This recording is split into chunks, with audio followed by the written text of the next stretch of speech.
Hey guys, it's your girl Celeste, or Celestial Moon if you want to go for the full. So, if you noticed, I haven't been posting many videos, and I'm going to talk about that.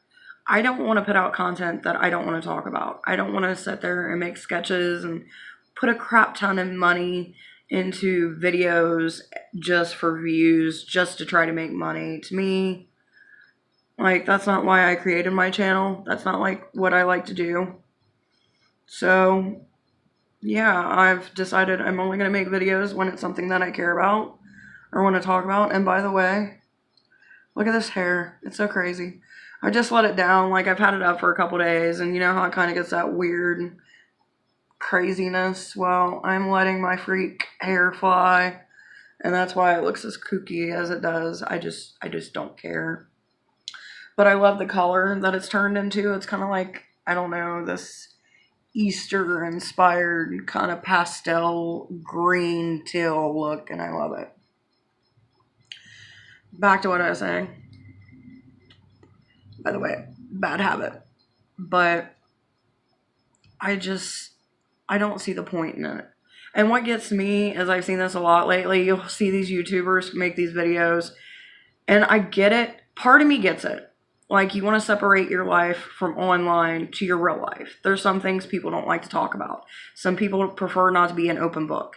Me personally, I've always been an open book. And I think that's why my circles have always been small, because I don't hold back. I say what I feel, and that's just how I've always been. I don't know how to exist another way without saying what's on my mind, or, especially if it's something that I'm educated about. And of course, I'm going to have an opinion just like everybody else.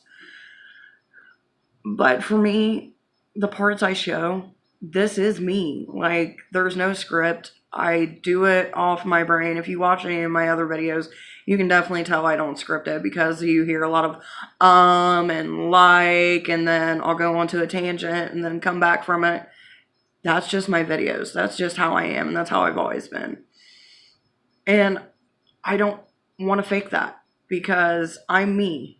I am who I am. I don't have to hide every aspect, from the world. And eventually, as these videos go, you'll see more and more of my world. And I hate when people are trying to call you when you're trying to do a video. It sucks. But recently, there's been a lot of suicides. And, well, publicized at least. I mean, statistic-wise, if you look at it, there's suicides daily. And there's helplines and things of that nature. But more in the celebrity world, there's been a lot of suicides. And it hits home for me, because I've had friends in high school that were suicides and things of that nature. And the fashion designer, I believe she was a fashion designer, I was reading comments for days. She had a child. Why didn't she care about the child? And I get that, and I understand that, because I have the same view. But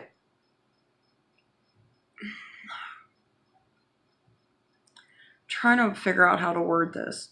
When you have mental issues, it's so hard to explain, and it's so hard to articulate to individuals, because mental issues, they put, names to it and descriptions of it, and that gives you a guideline of what it's like for that person, but you don't necessarily know the exact thoughts and process within somebody's mind and how they deal with it. And a lot of people don't want to get on the drugs.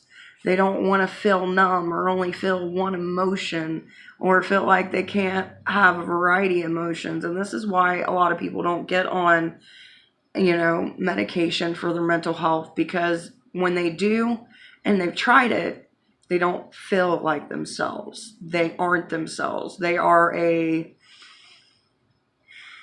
drugged version of how they are. And in some instances, it's great to have that to where you can't feel any other emotion besides happiness. And I've been there. I've had to do that once in my life. There was a point in my life where I had lost my mom, I lost my brother, I got in a car wreck, and lost my job all within a month.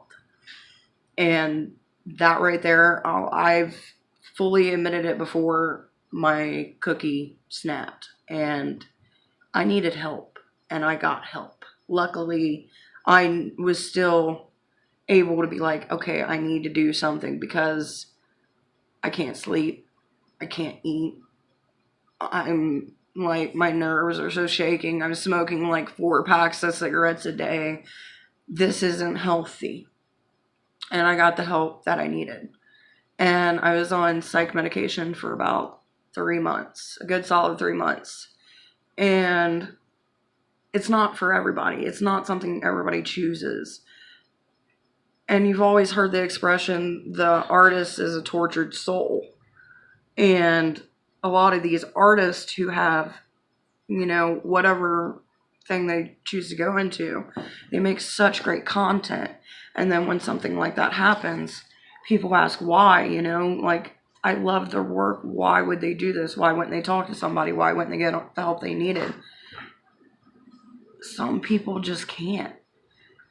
And it's hard for people sometimes to open up about certain situations. And when you're faced with having to go on medication, it's like a part of you knows that, or even thinks, I failed. Like, it's almost like a game. You feed your sim, you get a job for your sim, you create this life for your sim you, right? And then stuff happens, and then your sim dies. You know what I mean? It's kind of like that mentality. Not saying suicide is like a sim's life, but it's an analogy to where things just didn't go the way that they should have went. And it makes you feel almost as if you failed at being you. You weren't able to hold it together. And sometimes people can't.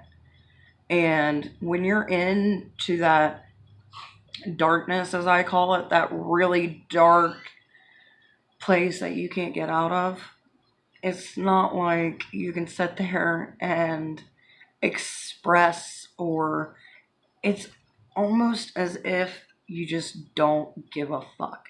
You don't give a fuck about anybody around you. You don't give a fuck about how other people are feeling. You only give a fuck about yourself within that moment. And you'll do anything to ease the pain.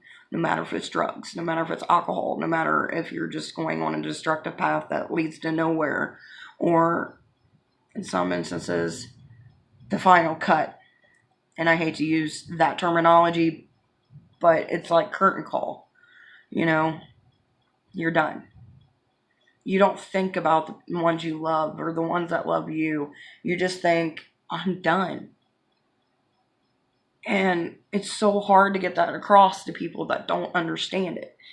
And these people who did not know this woman are sitting here attacking her. Well, what about her daughter? I get it. Because you think from a parent standpoint, like, how could you leave somebody behind that you love and that loves you and still needs you, and you could have been there for them, and now they got to deal because you couldn't deal.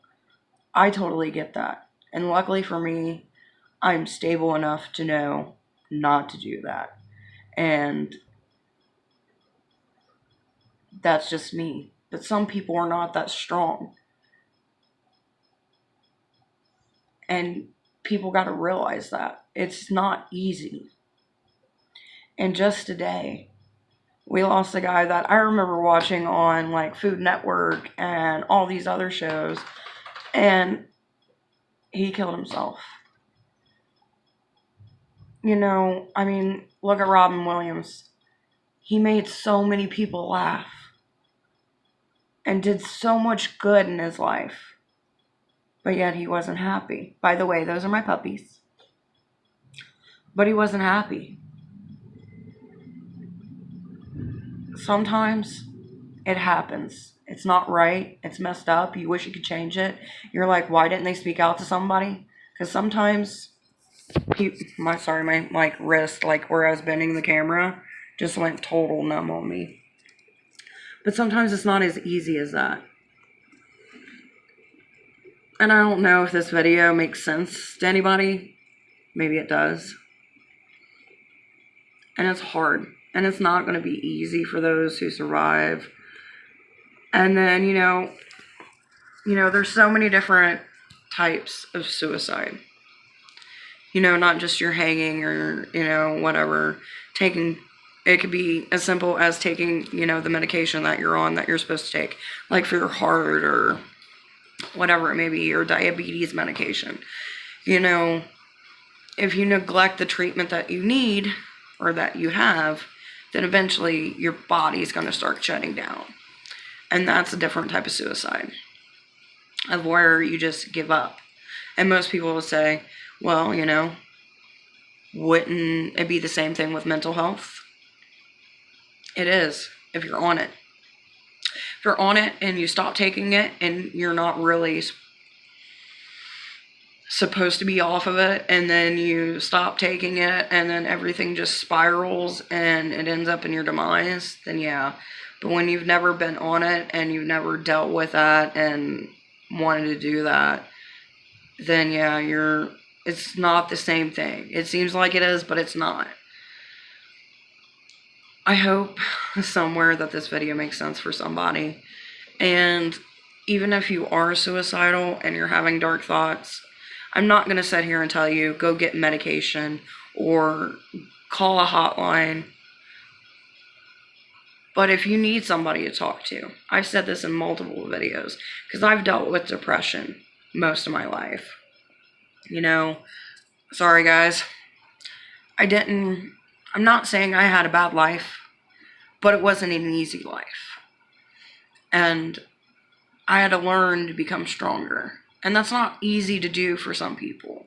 Some people need that rock in their life to help them stay strong. And maybe they've lost their rock. But I offer, once again, to anyone who watches this video, if you need somebody to talk to, you can message me. And I will talk to you. Because unlike most people, this is what I do. I like helping people. And I do it in multiple ways within my community and with the people that I know. So why wouldn't I offer it to a stranger who might feel more comfortable coming to me than to someone that's around them all the time? Because that's an added pressure of dark thoughts, and then people start looking at you like you should be on medication. And that's another reason why people, don't go to people they know, is because you don't want to be seen as a person that's unstable. And sometimes you don't want to talk to a hotline, because with the hotlines, yeah, they're there and they're coached to teach you. But if you get the wrong person who's not in the call line for the right reasons, that could just be more damaging than not talking to somebody. So if any of you out there are having any thoughts of suicide and you just want someone to talk to, I'm here, and I always will be. Because for me, I'd rather be somebody's help. And I'm not going to use the word savior, because to me that just seems really biblical, and I don't like that. But if I could be someone's guardian angel, pretty much, or a guide through life to help somebody in a trying time, I don't mind. Because for me, that's not, oh, well, I got this going on and I got that going on and I can't help you because I got too many people. Like, for me, I'd rather help somebody all day than to watch somebody suffer. And I can understand with, like, big YouTubes, like, if you got 1 million followers and, you can't read all the emails. I get that. Or all the, like, comments and messages then yeah, I get that because, you know, you're bigger and you're probably got more side projects and things like that. But for someone like me who has, I think I have like 18 subscribers, I can do that. And I have the ability to do that. And I think eventually I might start a series on, you know, things you can do to cope by yourself. And I mean, if you go online, you can find different things, but I think visually, when you're reaching out and you just feel like you're on your last limb, that it's kind of nice to watch somebody who understands and gets the concept and won't judge you. So that's what my video today is about. I'm not going to make this a half hour long because I don't want to bore you poor people who are watching this. But if anyone out there ever needs help, just comment on one of my videos. Tell me, and, you know, we'll figure something out and I'll help you. Alright guys, thank you so much for watching. Thank you for subscribing. If you haven't subscribed, feel free to if you like, or just watch any of my other videos, comment, and give, you know, your thoughts on it, because I'm here for you guys. I'm not here for the views. Bye.